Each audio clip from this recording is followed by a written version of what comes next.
And as sort of part of this, Bloomberg has a report this week that says Microsoft's restructuring of Xbox will see Bethesda focusing on a handful of franchises going forward, meaning the whole of Bethesda, not just Todd Howard's Bethesda Game Studios team. Fallout, Elder Scrolls, Wolfenstein, Doom, and Quake.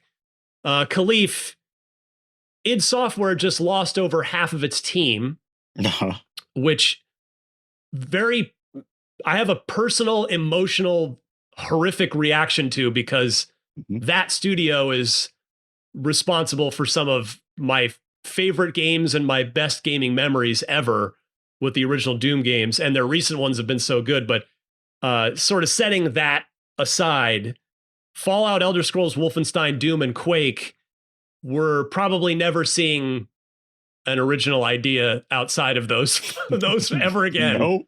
Are we? No, and that's the part that kills me. Like I said this when Asha's initial memo went out, and I said we are now going back to the conversation about remakes and reboots, and that bothers me, and that makes me frustrated, because I'm rooting for everyone to win, and I know what you have to do to pay the bills, but man, that does not bode well for a person who, who's looking at the space and saying, as a person who loves new and loves innovation and loves to see people be able to think outside the box and try new things, I still am a big fan of Starfield, because if at anything, they got a chance to try something new, fail, succeed, whatever that may be. That team got to do something different that changed the way that they thought about their next game and informed the way that they believe about kind of their new pathway for success in that space.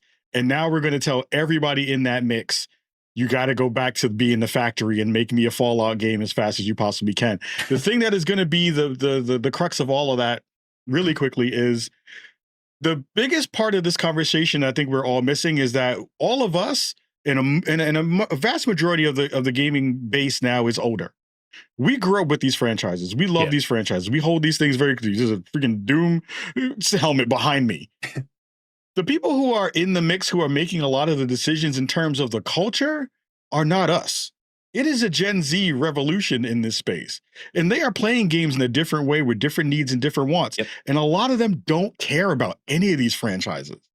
So it's a weird, catch-22. I'm not 67ing right now, but it's a weird catch-22 right now, where we have to try to figure out, how do we successfully talk to a new audience that is going to be the people who are in our space moving forward, who will then have money to be able to buy and kind of make that direction, while also satisfying all the folks who are currently, either mad about physical discs or, who are like, I need to go make a new thing and I want these old franchises to live. It puts all of the studios in a really hard predicament, because it is giving them two different things that we are saying are in tandem when they're really kind of polar opposites in what we're moving towards. So it's a very difficult space for all of them to kind of navigate. And it makes me sad, because as much as I want those franchises, I don't want those franchises.